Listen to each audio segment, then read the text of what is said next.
long time ago, nagmarkot ako ng 4 na nectarine dahil sa padami ang kanilang sanga at bunga.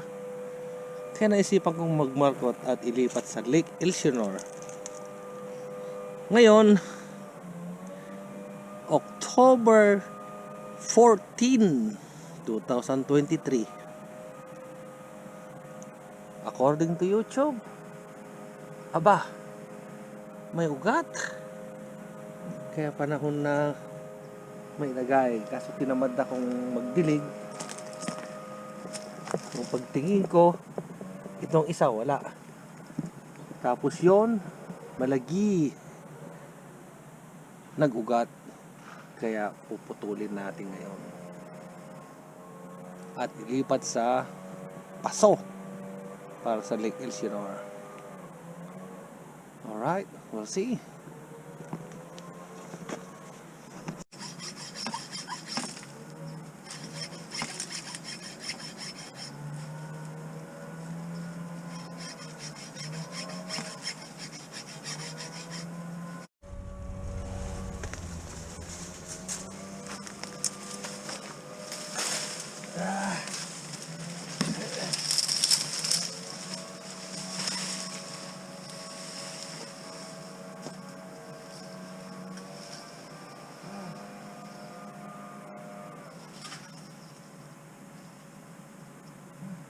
So, markot. Ito na ang product ng ating markot ng yellow nectarine at saka snow white. Nilagay ko sa silong para hindi siya gaanong mainitan. So, tignan natin in 2 months, 3 months, maybe more, kasama ng snow white.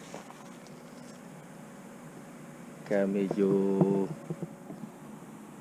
konti na ang ating mga puno, pero sa spring itong malit na to magiging junior.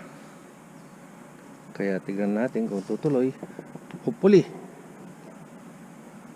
Yan ang buhay ng nectarine.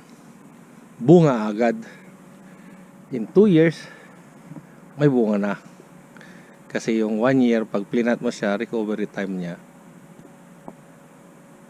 At ang cherry, wala. Pukaan ko no madipagpuka.